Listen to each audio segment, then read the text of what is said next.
할렐루야. 할렐루야.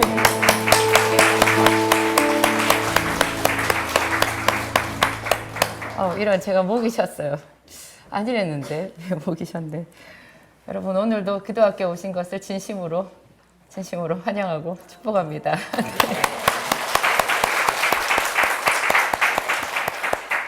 우리는 일주일에 한 번씩 축제를 하는 거예요. 최고의 파티에 초대를 받은 거예요. 최고의 파리. 최고의 파티에 제일 좋은 옷을 입고 제일 즐거운 표정으로 내가 내일 수표가 부도날 지경에 있다고 할지라도 내일 내 어음이 부도가 난다 할지라도 오늘 나는 이 하나님께 진심을 다해서 예배하리라. 내일 일은 내일 생각하리라. 이게 믿는 사람들의 특권인 것 같아요.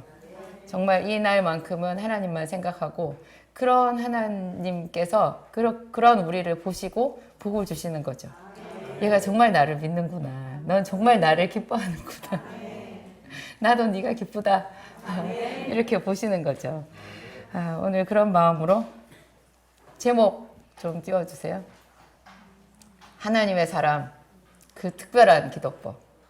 사실은 하나님의 사람의 특별한 기도법인데요. 의가 2번 들어가니까 이상하더라고요. 그래서 하나님의 사람, 그의 특별한 기도법. 누구겠어요? 네, 오늘 본문이 모세예요. 여러분이라고 생각하셔도 좋아요. 저 말 너무 좋잖아요. 너 하나님의 사람아. 너 하나님의 사람아. 이거 누가 누구한테 한 말이에요? 사도 바울이 디모데한테 한 말이에요. 너 하나님의 사람아. 근데 누가 그거를 이렇게 액자에 넣어가지고요. 그 글자가 이렇게 있는 거를 선물을 줬는데 제가 굉장히 감격을 받았어요. 너 하나님의 사람아. 제가 하나님의 사람이라는 게 아니라 그렇게 되라는 뜻으로 불러주면 그렇게 된다면서요. 여러분도 여러분 자신을 나는 하나님의 사람이다. 하나님의 신의 직장에 취직했다. 하나님은 나를 아신다. 이런 생각으로 항상 살고 계시죠. 그래서 오늘 여기에 오셨을 거고 본문 말씀은 오늘 시편 90편인데요. 시편 90편에 부제가 붙어 있어요. 그 부제가 하나님의 사람 모세의 기도예요. 모세가 하나님의 사람인 건 확실하죠. 모세가 어떻게 기도를 했을까? 모세의 기도가 출애굽기 33장에도 나와 있고 몇 군데 나와 있긴 하는데요. 그래도 우리는 모세의 기도가 좀 더 궁금해지는 거예요. 사도행전을 봤을 때 베드로의 설교가 궁금하고 사도 바울의 설교가 궁금해지는 것처럼 이 모세가 어떻게 기도를 했을까? 얼마나 어떻게 기도를 했길래 하나님의 사람일까? 하나님께서 대면하여서 이렇게 보는 사람이라고 얘기를 하셨을까? 예수님을 일컬어서 모세와 같은 선지자라고 말할 수 있었을까? 그런 생각이 드는데요. 시편 90편에서 색다른 모세의 모습을 볼 수 있어요. 오늘 1절부터 제가 좀 길지만 17절까지 잡았거든요. 함께 차근히 생각하면서 읽어보도록 하겠습니다. 주여, 주는 대대에 우리의 거처가 되셨나이다.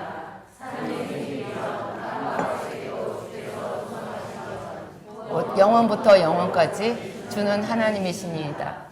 주께서 사람을 티끌로 돌아가게 하시고 말씀하시기를 너의 인생들은 돌아가라 하셨사오니 주의 목전에는 천년이 지나간 어제 같으며 밤의 한순간 같을 뿐임이니이다. 그들을 홍수처럼 쓸어가시나이다. 그들은 잠깐 자는 것 같으며 아침에 돋는 풀 같으니이다. 풀은 아침에 꽃이 피어 자라다가 저녁이면 소멸되며 주의 분내심에 놀라나이다. 주께서 우리의 죄악을 주의 앞에 놓으시며 우리의 은밀한 죄를 주의 얼굴빛 가운데 두셨사오니 우리의 모든 날이 주의 분노 중에 지나가며 우리의 평생이 순식간에 다하였나이다. 우리의 연수가 70이요 강건하면 80이라도 자랑은 수고와 슬픔뿐이요 신속히가 아니 우리가 날아가나이다. 누가 주의 노려움의 능력을 알며 누가 주의 진노의 두려움을 알리까? 우리에게 우리날 계수함을 가르치사 지혜로운 마음을 얻게 하소서. 여호와여 돌아오소서. 언제까지니까 주의 종들을 불쌍히 여기소서. 아침에 주의 인자하심이 우리를 만족하게 하사 우리를 일생 동안 즐겁고 기쁘게 하소서. 우리를 괴롭게 하신 날수대로와 우리가 화를 당한 연수대로 우리를 기쁘게 하소서. 주께서 행하신 일을 주의 종들에게 나타내시며 주의 영광을 그들의 자손에게 나타내소서. 주 우리 하나님의 은총을 우리에게 내리게 하사 우리의 손이 행한 일을 우리에게 견고하게 하소서. 우리의 손이 행한 일을 견고하게 하소서. 아멘. 제가 저희 유튜브 기도학교가 있잖아요. 거기에 이제 제가 어제 올린 영상이 날을 세는, 날수를 세는 믿음이라는 제목이에요. 그것도 이제 똑같은 본문 10편, 90편을 가지고 제가 말씀을 한 건데요. 그 내용이 제가 받은 감동이 좀 많아서 제가 유튜브 기도학교에 하고 끝내기가 너무 아까워가지고 오늘도 그걸 가지고 왔어요.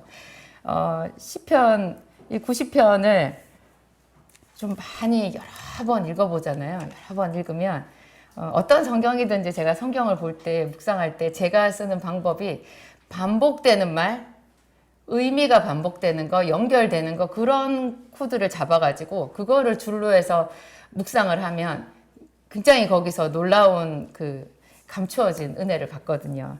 이 90편은 시간에 대한 말이 굉장히 많아요. 처음부터 끝까지 시간에 대한 말이에요. 한번 볼까요? 1절에 보면 대대에 우리의 거처가 되셨나이다.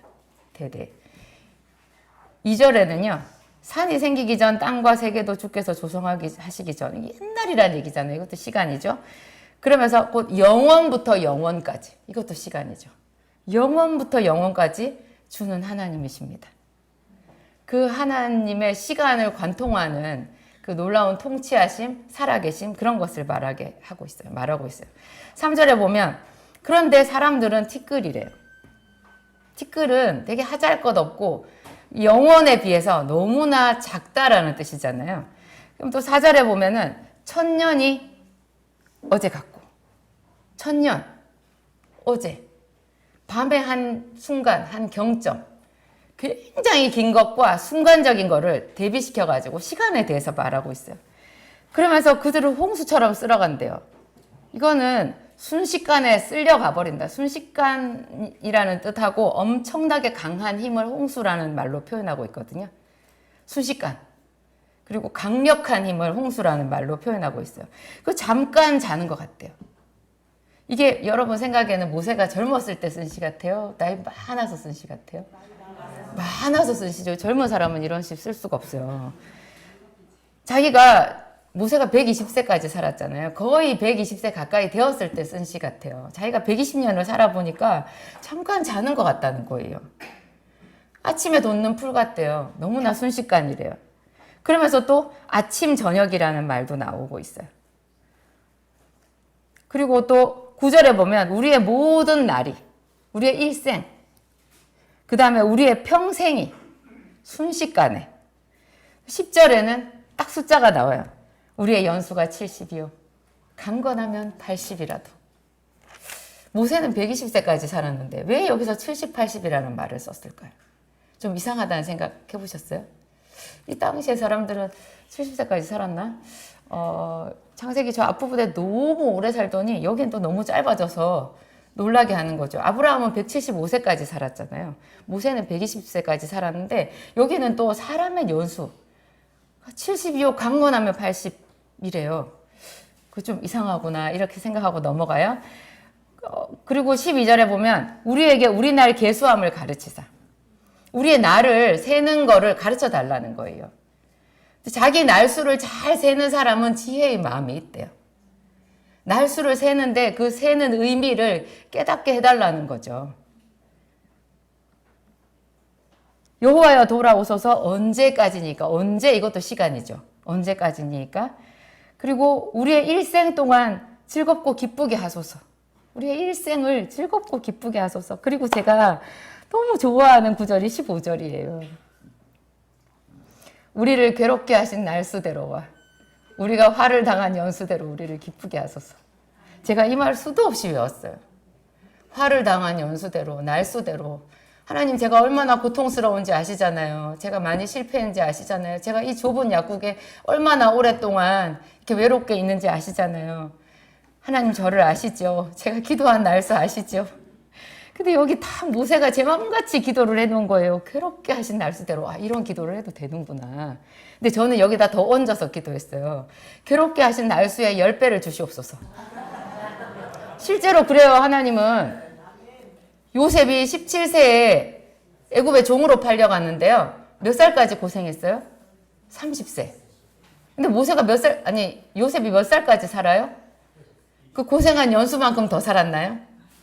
훨씬 더 오래 살았어요. 100세 넘게 살았어요. 요셉뿐만이 아니에요. 다윗도 고난의 세월을 보냈죠? 그 뒤에 왕으로 있었던 세월이 훨씬 길었고요. 우리 다 알아요. 하나님께서 그 뒤에 훨씬 더 많이 갚아주신다라는 거를. 모세는 여기서 겸손하게 말한 거예요. 괴롭게 하신 날수대로, 화를 당한 연수대로 우리를 기쁘게 하소서. 그리고 그 영광을 자손들에게 나타내소서. 자손들, 이것도 우리 후대의 시간을 얘기하는 거고요. 주 우리 하나님의 은총을 우리에게 내리게 하사, 이것도 좋잖아요. 우리 손이 행한 일을 견고하게 하소서. 손이 행한 일을, 행하지도 않은 것 달라고 하지 않아요. 행한 거를 견고하게 해달래요. 하나님께 복을 받은 사람은 자기 손이 수고한 대로 먹어요. 근데 우리가 수고한 대로 먹으면 조금 먹을 것 같죠? 안 그래요. 수고한 대로 갚아주신 표본이 야곱이고 이삭이에요. 야곱이 수고했잖아요. 수고했는데 야곱을 그냥 동네 유지로 만들어주셨나요? 역사의 길이 남을 거부로 만들어주셨어요. 하나님이 축복의 모델을 얘기하실 때 야곱의 업으로 기르리라 이렇게 말해요. 그리고 이삭에게 하나님이 네가 더 내려가지 않고 애굽 땅에 내려가지 않고 여기 있으면 내가 너에게 복을 주리라 하고는 하나님이 주신 복이 100년치 수확을 얻게 해주셨어요. 100배의 수확, 그게 100년치 수확이래요. 그럼 느낌 확 오죠. 확 오죠. 하나님의 손은 그렇게 커요. 하나님이 우리가 손에 수고한 대로 먹는다. 그러면 어마어마한 거예요. 그러면 반대로 우리가 수고해도 얻지 못하는 거, 이거 얼마나 도적질 당한 거예요? 여러분 얼마나 당하셨어요? 마귀한테 명령하세요. 네가 가져간 거 7배로 토해내. 이렇게 명령하래요. 7배로 토해놓을지어다. 나는 이미 하나님 앞에 회개했고 하나님께 은총을 받은 자라. 내게 가져간 것 네가 불법적으로 가져간 것이고 내게 가져간 것 7배로 토해놓을지어다. 내 남편에게 가져간 것 7배로 토해놓을지어다. 그렇게 하는 거죠. 하여튼 이 하나님의 사람 모세가 한 특별한 기도법이 오늘 제가 처음 이렇게 먼저 말씀드린 게 날수를 세는 그 기도법이에요. 하나님의 영원하심에 대해서 묵상하고 자기가 기도한 날수, 자기가 수고한 날수, 자기가 고통을 당한 그 날수를 하나님 앞에 올려드리고 있어요. 이게 믿음이라는 거예요. 제가 그런 말씀 드렸어요. 여러분 일을 하면, 직장에 취직을 하면 월급이 선불이에요? 후불이에요? 후불로 어떻게 기다리세요? 사장님이 나 일하는데 돈 안 주면 어떻게 하려고 그러세요? 국가를 믿으니까? 국가는 어떻게 믿어요? 근데 우리는 당연히 믿어요.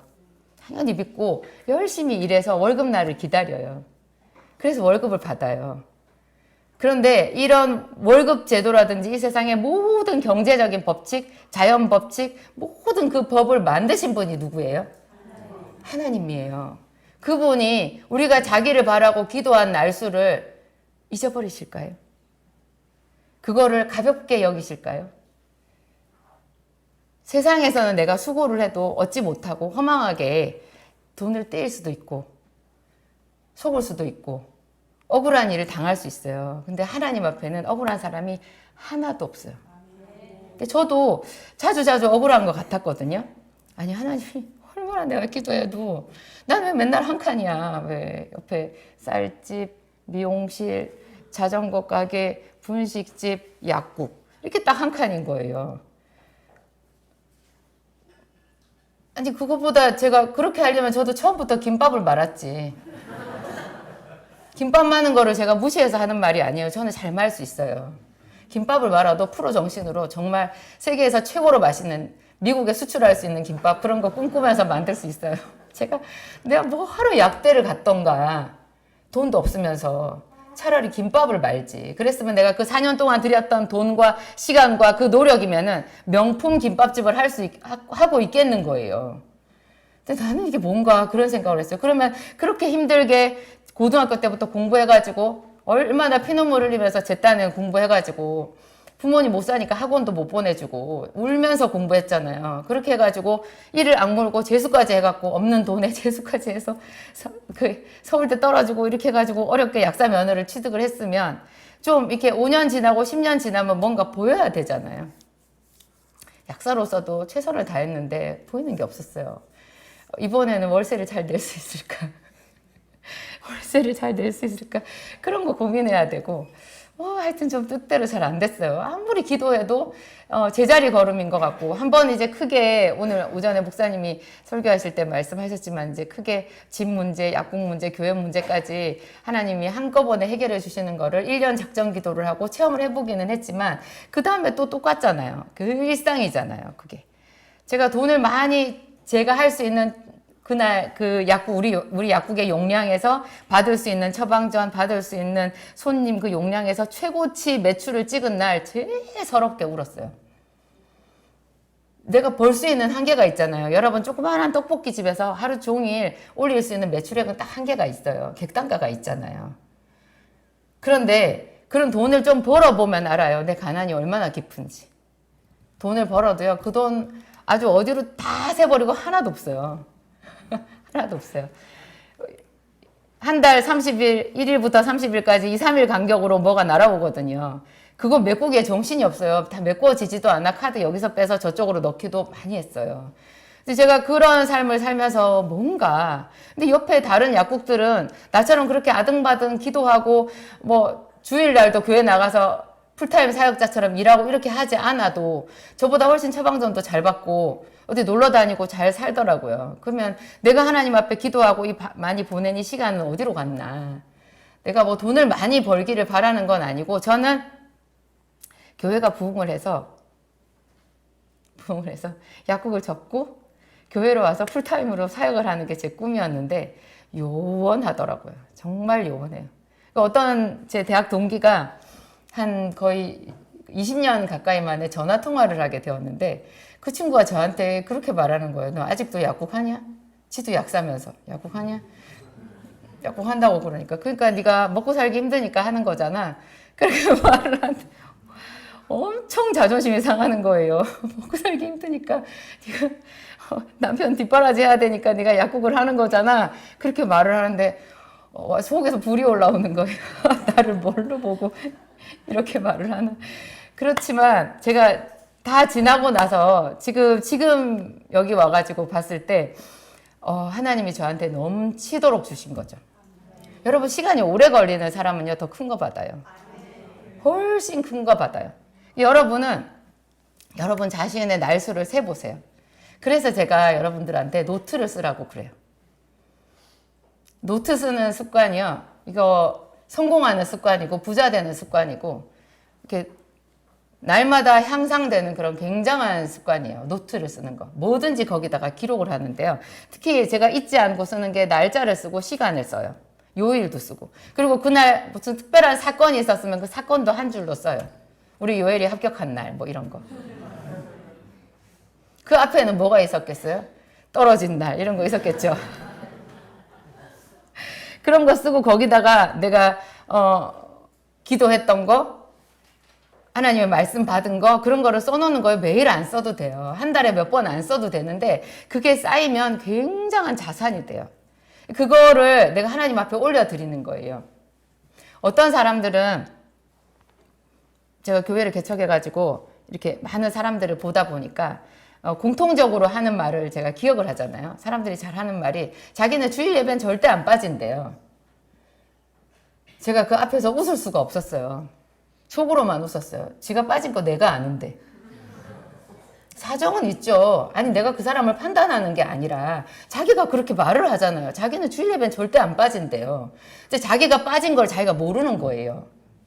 무슨 말이냐? 공부를 못하는 애들은요. 시험 봐가지고 지가 맞은 것만 생각한다니까요. 나 시험 잘 봤어. 이렇게 얘기해요. 우리가 하나님 앞에 더 온전한 하나님의 사람으로 서려고 하면요. 나 자신을 내가 저울질할 수 있어야 돼요. 그래서 내가 나 자신을 평가하는 굉장히 좋은 잣대가 노트예요. 노트에 내가 뭘 기도를 했는지, 어떤 날 기도를 했는지, 어떻게, 무슨 날에는 무슨 말씀을 듣고 은혜를 받았는지 이런 걸 써봐야 한 달이 평가가 되고 1년이 평가가 돼요. 내가 하나님 앞에 얼마나 열심히 신앙생활을 하고 있는지. 왜냐하면 하나님이 나를 그렇게 보신다니까요. 하나님은 비정한 잣대로 우리를 보지 않아요. 따뜻한 마음으로 봐요.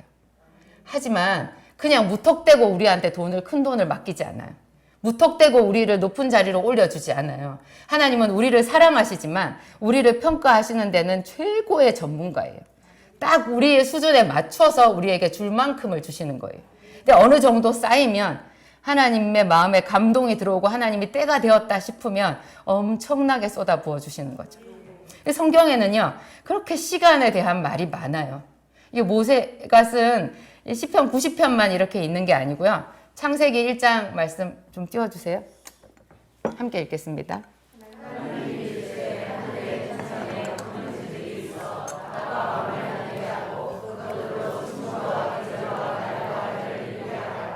시간의 창조자가 하나님이에요. 하나님이, 저는 저 짧은 저 한 구절에서 굉장히 깊은 감동을 받았어요. 궁창에 하나님이 하늘에 해와 달을 만드셨는데요. 사람들이 그것만 얘기를 하더라고요. 주일학교에서도 막 공부할 때 해와 달을 언제 만드셨죠? 몇째 날 만드셨죠? 이런 것만 해요. 저는 그 다음 말이 중요하다고 생각해요. 징조와 계절과 날과 해를 이루게 하라. 일자와 사시와 때와 연한 이런 거 있잖아요. 모든 시간을 하나님이 만드신 거예요. 그래서 이 시간을 소중히 여기는 것, 이 시간을 잘 세는 것, 하나님의 사람이 할 일이에요. 사람들은요, 제가 이제 사업장을 하잖아요. 그래서 약사들도 많이 이렇게 채용을 하고, 일일 약사 이런 것도 뭐 수없이 많이 제가 채용을 했어요. 약사 시간당 인건비가 굉장히 세거든요. 약사뿐만이 아니고 요즘에 최저인건비, 최저임금 이런 거 있잖아요. 그럼 사람들은 시간당 자기가 얼마를 버는가 이게 자기의 몸값이라고 생각을 하더라고요. 상당히 맞는 말이에요. 맞는 말인데 왜 그렇게 생각하면서 평소에 시간을 안 아낄까요? 일할 때 시간만 정확해요. 그래가지고 약사를 아침에 9시부터 6시까지 고용을 해서 쓰잖아요. 그러면 이 약사들이 5분 전에 와요. 심할 때는 3분 전에 와요. 그리고 거기까지는 좋다 이거예요. 6시 퇴근이잖아요. 5시 50분에 신발을 바꿔 신어요. 자기 갈 때 됐다는 거죠. 그리고 어떤 약사는 제가 1일 약사 고용을 했는데 뜨개실을 가지고 왔어요. 왜 가져왔을까요? 손님이 없을 때 그걸 뜨는 거예요. 그 시간 내가 돈 주고 샀잖아요. 근데 자기는 그 시간을 자기 맘대로 활용을 하는 거죠. 딱 온 손님한테 달라는 양만 주고 도로 앉아서 뜨개질 하겠다 그 말이잖아요. 나한테는 그렇게 해도 괜찮아요. 그 사람 1일 약사니까 금방 쓰고 가는데 그 사람 그렇게 살면 자기 인생이 피곤해요. 아무 돈도 못 벌어요. 그리고 평소에 자기가 일 안 하는 그 시간 있잖아요. 그 시간이 내가 일을 할 때 시간당 얼마를 버는 그것과 똑같은 그 이상의 가치가 있는 시간이라는 생각을 해야 돼요. 그게 하나님 나라에서 심고 거두는 법칙이거든요. 하나님은 그 시간을 우리가 어떻게 쓰는가를 잘 보시는 거예요. 그 시간 똑같이 24시간을 주는데, 하루에 24시간을 우리한테 주는데, 그 시간을 이 사람이 어떻게 쓰는가 그것을 보아서 그 사람에게 복을 주시는 거예요. 그렇게 소중한 시간을 쪼개가지고 우리가 하나님 앞에 예배하는 거거든요. 철철 남는 시간이 남아가지고 나와서 쓸데없어가지고 기도하지 않아요. 그런 사람은 아무도 없어요. 본래 시간을 정말 아끼는 사람들이 그 아까운 시간을 내서 교회 나와서 기도를 하니까, 그러니까 그 시간 안에 그냥 멍하니 앉아있다가 가겠어요? 그렇지 않아요. 집중해서 기도를 하는 거죠. 보이지 않는 하나님께 내 기도를 올려드리기 위해서 최선을 다해서 그 다른 시간 동안 이 기도 시간을 준비해가지고 와요. 연말을 해서 와요. 그래가지고 그 시간의 농도를 높여가지고 하나님 앞에 기도를 하는 거죠. 이 시간과 이런 걸 뭐 사계절, 연한, 날수 이런 걸 다 하나님이 만드셨는데요. 또 성경에 보면 그렇게 시간을 표시한 말이 많죠. 40년. 뭐가 40년이었어요? 광야 40년. 40일. 뭐가 40일이었어요? 예수님 금식 40일. 3일. 뭐가 3일이었어요? 예수님 무덤 속에 있었던 거 3일. 요나가 물고기 뱃속에 있었던 거 3일. 그리고 누가 몇 세? 17세 소년으로서. 또 30세. 요셉이 국무총리. 몇 세에 죽고 누가 몇 세에 누구를 낳고 몇 년을 하나님과 동행하다가 몇 세에 죽었더라. 하나님이 그거 다 날수 셌어요.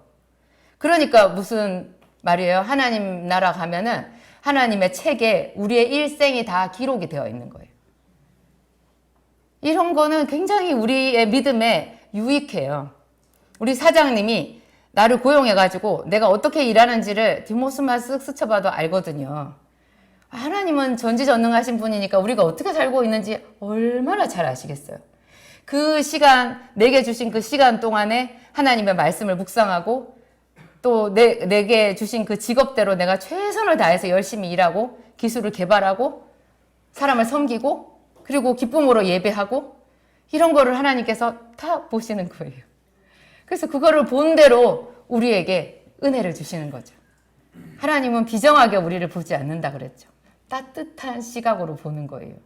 하나님은 사랑이시니까 얘가 어떻게 기도를 하나? 지난번에는 그렇게 낙심하더니 이번에는 저렇게 힘든 일이 생겼는데도 지가 나한테 와서 기도를 하네. 착하네. 믿음이 성장했네. 내가 이번에는 제가 얼마나 더 눈물을 흘릴까 했더니 이번에는 안 오네. 이렇게.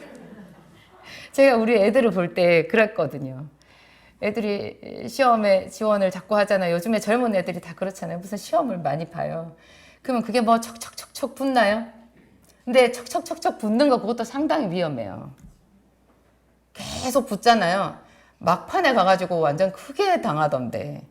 그게 실패를 해보고 고통을 당해보고 이래야 그 사람이 깊어져요. 다른 사람도 생각하고 그 인생의 쓴맛을 알기 때문에 자기를 낮출 줄도 알고 이러죠. 뭐든지 공부 잘하고 뭐든지 다 실패 한 번도 안 하고 다 잘해가지고 올라가는 사람들은 큰일 나요. 사고 내요.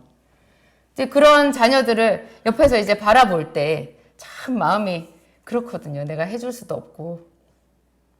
그렇지만 하나님 앞에 기도하는 거죠. 그 아이들을 위해서 기도를 하는 거죠.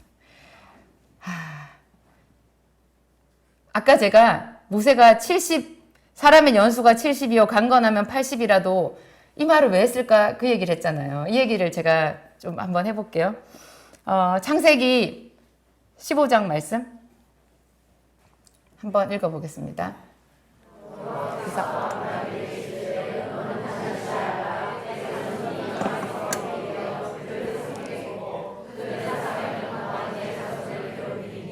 그들이 섬기는 나라를 내가 징벌할지며 그 후에 너희 자손이 큰 재물을 이끌고 나오리라. 너는 장수하다가 평안히 조상에게로 돌아가 장사될 것이요 네 자손은 4대 만에 이 땅으로 돌아오리니 이는 아모리 족속의 죄악이 아직 차지 아니함이니라. 아브라함한테 하나님께서 아브라함의 장래에 될 일을 예언해 주신 부분이거든요.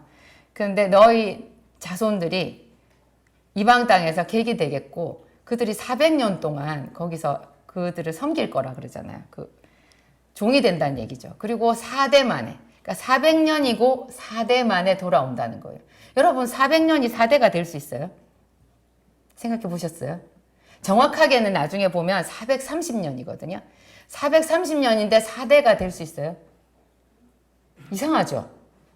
그런데요, 4대가 맞아요. 제가 역대상 6장 1절에서 3절 함께 읽겠습니다. 레위의 아들들은 게르손과 그핫과 무라리요. 그핫의 아들들은 아므람과 이스라엘과 헤브론과 시엘이요. 아므람의 자녀는 아론과 모세 미리암이요. 아론의 자녀는 나답과 아비후와 엘르아살과 이다말이며. 이렇게 나와 있으니까 좀 혼란스럽지만 이걸 노트에 이렇게 써보면 딱 나와요. 레위 다음에 그핫, 다음에 아므람, 그 다음에 모세예요. 모세의 계보예요. 모세가 레위 지파잖아요. 레위의 아들 여러 명 중에 그핫. 그핫이라는 아들, 그핫의 아들 중에 아므람의 아들 중에 모세 몇 대예요? 4대예요. 애굽 땅에 누가 내려갔어요? 레위가 내려갔어요. 레위가 야곱의 아들이잖아요. 아버지 야곱이랑 같이 레위가 내려갔어요. 내려간 레위부터 레위, 그핫, 아므람, 모세 때 출애굽했잖아요. 4대죠. 4대예요. 그러면 또 하나 더 제가 볼게요. 이 집만 그런가 볼 수 있죠. 여호수아서 7장 1절. 제가 안 했나요? 이걸 놓쳤구나. 여호수아서에 보면 그 아간이라는 사람이 범죄한 이야기가 나와요. 이 아간이 유다 지파 세라의 증손 삽디의 손자 갈미의 아들이에요. 유다, 세라, 삽디, 갈미. 그러면 아간까지 5대인데 싶잖아요. 이 아간은 지금 여리고성에 들어갔죠. 여리고성에 들어간 사람은 광야에서 20세 미만이었어요. 그러니까 출애굽이잖아요. 출애굽 기준으로 하면 갈미, 이 아간의 아버지인 갈미가 출애굽한 거예요. 그러니까 딱 4대죠. 아간은 그때 아이였어요. 나올 때. 20세 미만이었기 때문에 살아남아서 여리고성에 들어간 거예요. 유다 지파 세라의 증손 삽디의 손자 갈미의 아들. 딱 4대죠. 4대가 430년이에요. 그러면 한 사람이 몇 살을 살았다는 얘기예요? 100살을 넘게 살았다는 거예요. 그런데 왜 모세는 우리의 연수가 70이요? 강건하면 80이라도 이 말을 했을까요? 퍼뜩 정신이 들 거예요, 여러분. 제가 좀 전에 얘기했잖아요. 광야에서 다 죽었다고. 20세 이상 광야에 출애굽한 사람들, 여기 지금 갈미라는 사람, 뭐 이런 사람들 있잖아요. 모세도 마찬가지잖아요. 모세도 들어갔어요? 가나안 땅에? 못 들어갔죠. 광야에서 이 사람들이 왜 정탐꾼을 보냈잖아요. 가데스 바네아에서 가나안 땅에 정탐꾼을 보냈어요. 그래가지고 정탐꾼들이 와서 보고를 은혜롭게 했나요? 2사람 빼고는 다 하나님이 진노할 수밖에 없는 악평을 했잖아요. 그래서 하나님께서 맹세하셨어요. 너희가 40일 동안 가나안 땅을 정탐했지? 그 40일에 하루를 1년으로 환산해서, 여기도 연수 나오죠. 40일에 하루를 1년으로 환산해서 40년 동안 너희가 광야에서 떠돌게 되리라. 거기서 너희 입으로 스스로 말했던 것, 죽을 거라고 말했던 너희 말대로 너희는 광야에서 다 죽으리라. 너희가 사로잡히리라고 말했던 너희 자손들, 20세 미만의 아이들만 남아서 나중에 광야로, 가나안 땅으로 들어가게 될 거라고 했어요. 그러면 무슨 말이에요? 그 장정만 60만 명이었잖아요. 출애굽할 때. 엄청나게 많은 사람들이 있어요. 여자들도 있잖아요. 그 많은 사람들이 40년 동안, 그때 평균 수명은 다 100세가 넘었거든요. 근데 이 사람들이 70, 길게 사는 사람이 80이 때 다 죽어나가는 거예요. 모세가 하나님의 그 말의 엄위하심을 광야에서 몸서리 쳐지게 느꼈던 거예요. 사람의 연수가 70이요? 강건하면 80이라도. 주께서 저희를 홍수처럼 쓸어가시나이다. 우리 주변에 있는 저들이 다 죽어가고 있어요. 하나님, 우리를 긍휼히 여기소서. 이렇게 말한 거예요. 모세가 그 광야에서 하나님이 말씀하신 대로 그 진노하심에 팔려가지고 죽을 수밖에 없는 그 사람들이 매일매일 죽어나가는 거를 본 거예요. 다 장례 치르는 거. 그전 같았으면은 훨씬 더 30년, 40년을 더 살 사람들이 광야에서 죽는 거예요. 그거를 보고 모세가 탄식을 하면서 우리의 연수가 70이요. 강건하면 80이라도. 순식간인데요, 하나님. 우리를 불쌍히 여겨주세요. 이렇게 말한 거예요. 와, 이 깨달음이 왔을 때 제가 깜짝 놀랐어요. 주께서 저희를 홍수처럼 쓸어가시나이다. 모세가 이런 기도를 통해 가지고 이스라엘 백성들을 향해서 중보한 거죠. 물론 하나님께서 말씀하신 대로 그 장정들은 다 죽었다 할지라도 하나님께서 이스라엘 백성들을 생각하고 그 후손들에게 은혜를 베풀게 하는 그런 놀라운 중보 기도였을 거예요. 그리고 모세의 중보 기도가, 모세의 이런 기도가 출애굽기 33장에 하나 더 있어요. 출애굽기 33장 함께 읽겠습니다.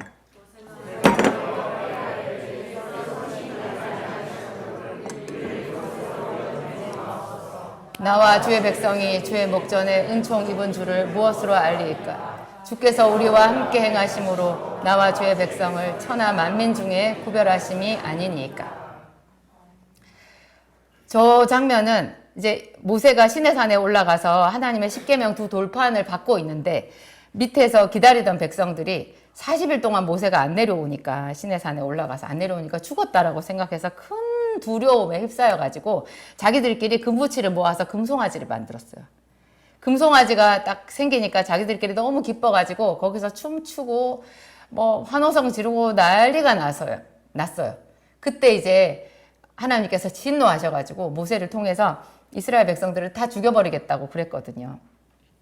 근데 모세가 계속 하나님께 중보를 해서 죽이지는 않게 됐는데 하나님께서 내가 도저히 너희랑 같이 못 가겠다.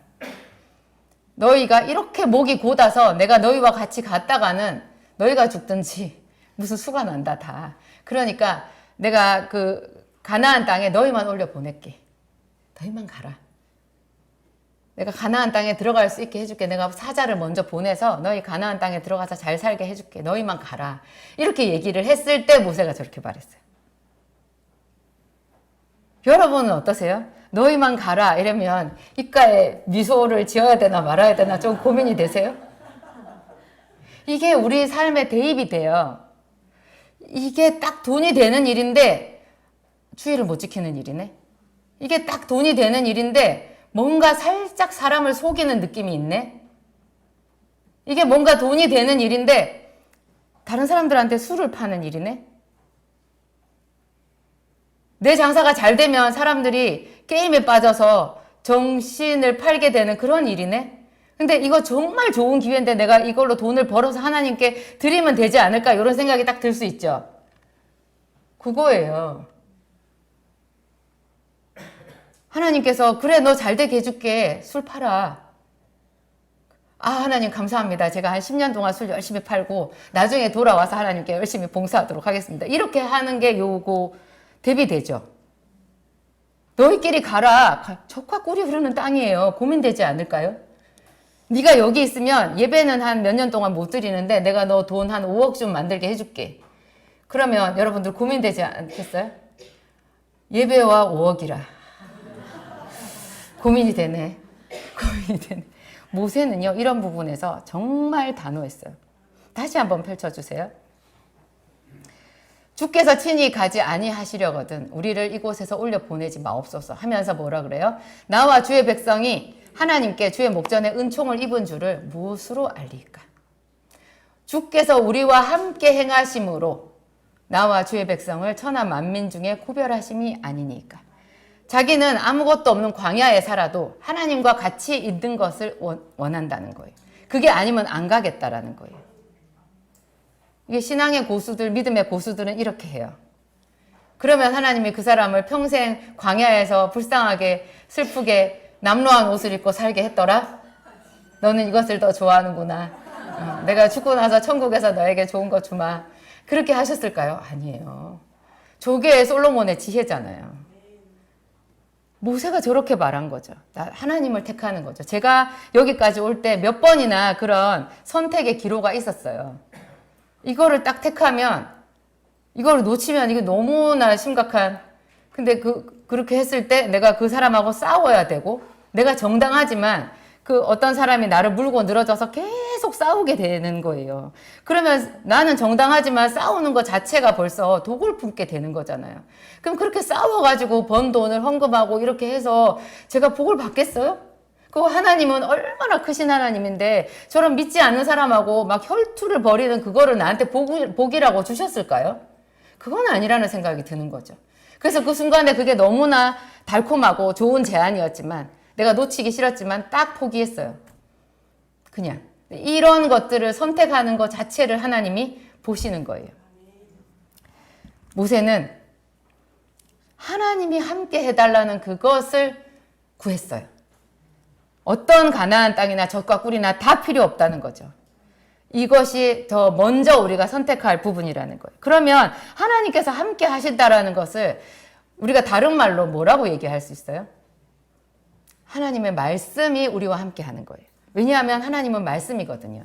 말씀이 육신이 되어 우리 가운데 거하시며 말씀이 육신이 되어 태초에 말씀이 계시니라. 이 말씀이 하나님과 함께 계셨으니 이 말씀은 곧 하나님이시니라. 말씀이 하나님이에요. 내가 하나님과 함께 있다. 우리 목사님이 하나님과 동행 시리즈를 얘기를 하셨는데, 그럼 야곱이 하나님과 함께 했다. 요셉이 하나님과 함께 했다. 그 사람들이 뭐 하나님과 함께 한다고 해가지고 선교사가 된다요?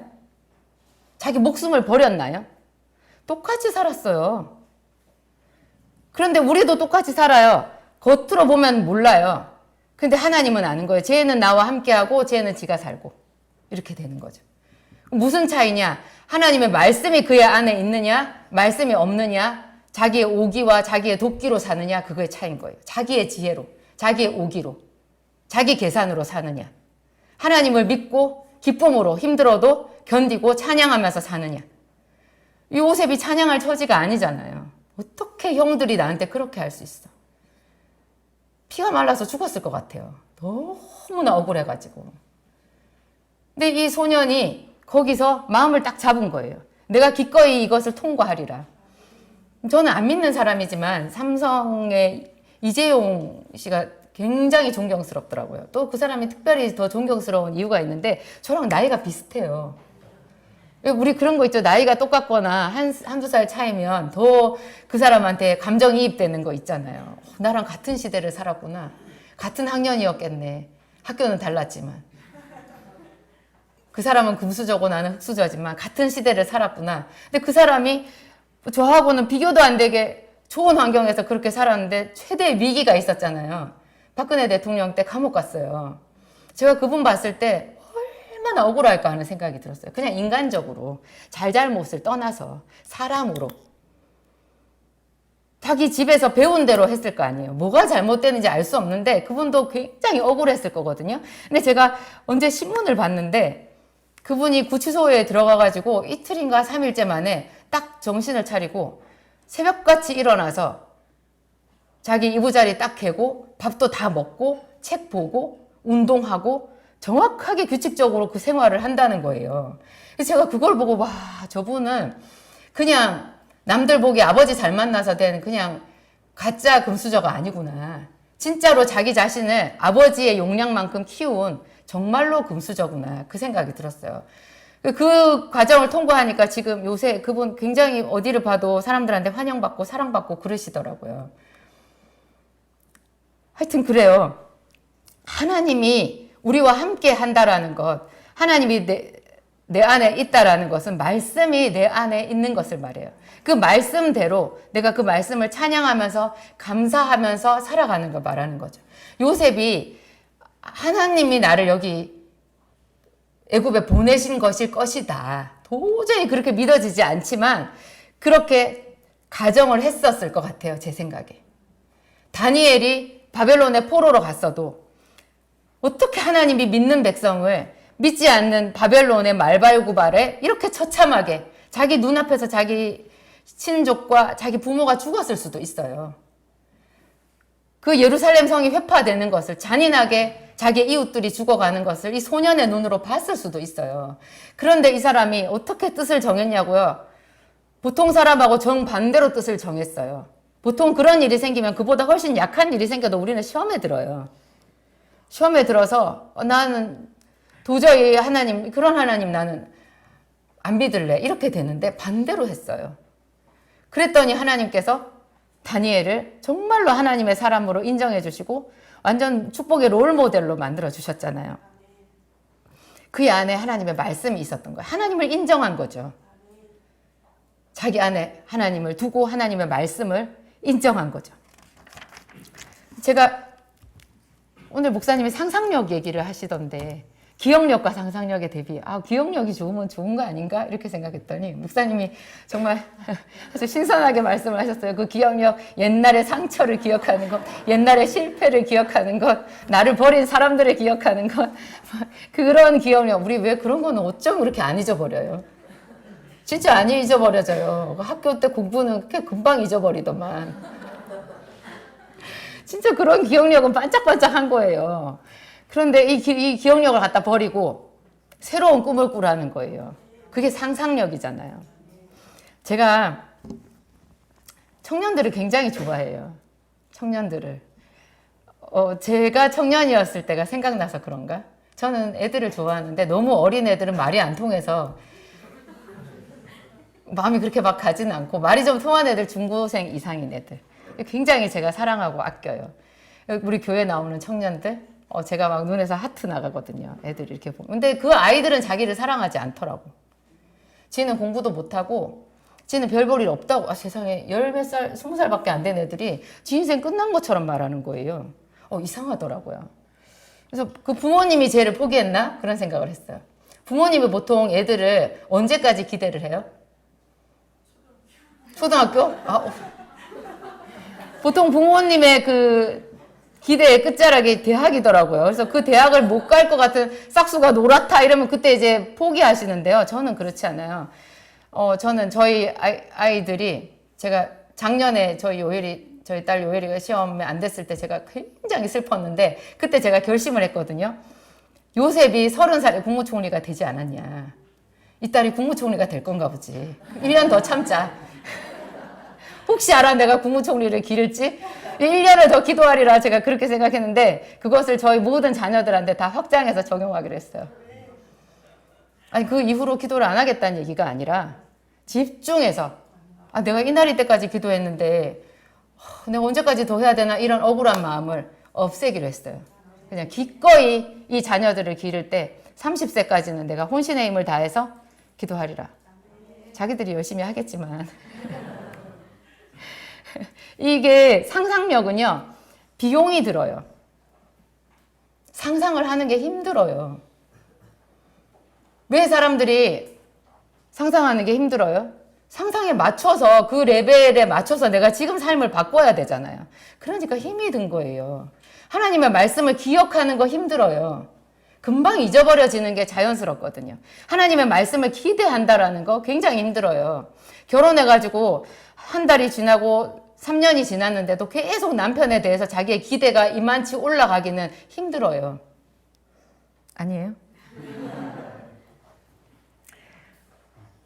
저는 참 다행스럽게 하나님께서 은혜를 주셔가지고 제 남편에 대해서 지금도 기대하는 마음이 있어요.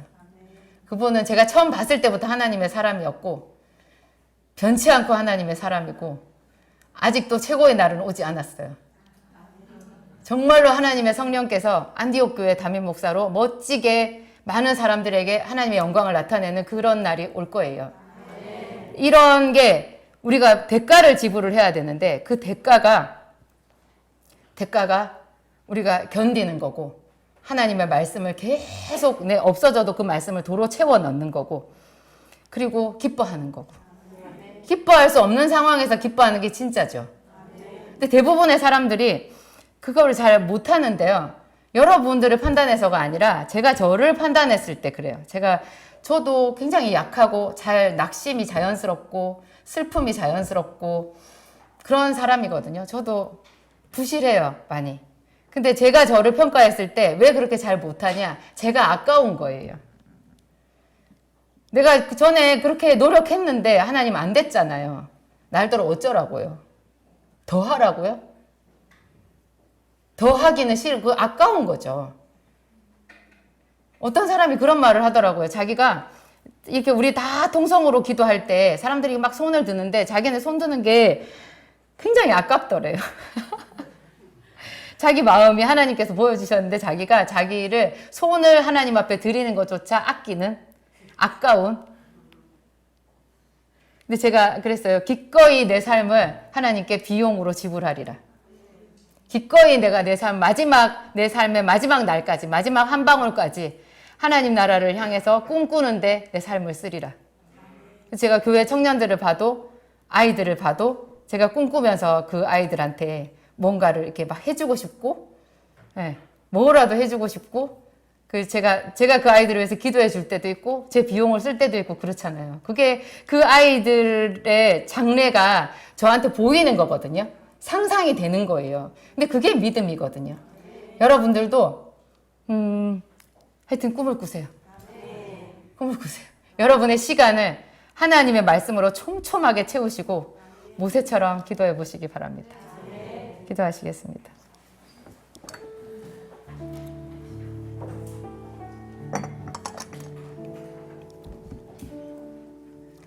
우리를 부르신 하나님, 감사합니다. 우리가 이렇게 나이 많이 먹어도 하나님 앞에는 어린아이와 같습니다. 아버지, 우리에게 하나님의 계획이 아직까지 살아있음을 감사합니다. 우리에게 우리 날 계수함을 가르치사 지혜의 마음을 얻게 하소서. 지나간 날도 계수하지만 앞으로 있는 날도 하나님 앞에 올려드리고 그 무한한 하나님의 가능성, 하나님께서 주시는 꿈을 바라보며 우리의 삶을 던지겠습니다. 하나님 오시옵소서. 아무것도 아까워하지 않고 우리의 마음 에너지를 쓰고 시간을 쓰고 하나님 우리의 물질을 쓰며 하나님 앞에 꿈을 꾸겠습니다. 성령님 오시옵소서. 우리 온 집을, 우리 각자의 집을 하나님의 꿈의 창고로 만들어 주옵소서. 자녀를 향해서, 남편을 향해서, 아내를 향해서 꿈을 꾸고 하나님 앞에 비전을 갖고 기도할 수 있도록 성령님 우리를 조장하여 주옵소서. 하나님을 꿈꾸는 사람은 늙지 않습니다. 지치지 않습니다. 우리 아버지여, 빌립보 감옥에서 사도 바울이 하늘나라를 꿈꿨던 것처럼, 요셉이 보디바르의 집에서 하나님의 은혜를 꿈꿨던 것처럼, 라반의 집에서 그렇게 속임을 당하고도 하나님을 꿈꾸며 버드나무와 신풍나무 가지를 벗겼던 야곱처럼 하나님 오늘 우리에게 꿈을 주시옵소서. 우리가 오늘 드릴 최고의 찬송, 하나님이 나와 함께 하신다라는 바로 그 고백인 줄을 믿습니다. 그 하나님, 야곱의 하나님, 요셉의 하나님, 모세의 하나님이 우리의 하나님이신 것을 감사합니다. 우리에게 독생자 예수 그리스도를 아끼지 않고 주신 하나님, 그 하나님을 인정하고 찬양합니다. 예수님 이름으로 기도합니다. 기도하시겠습니다.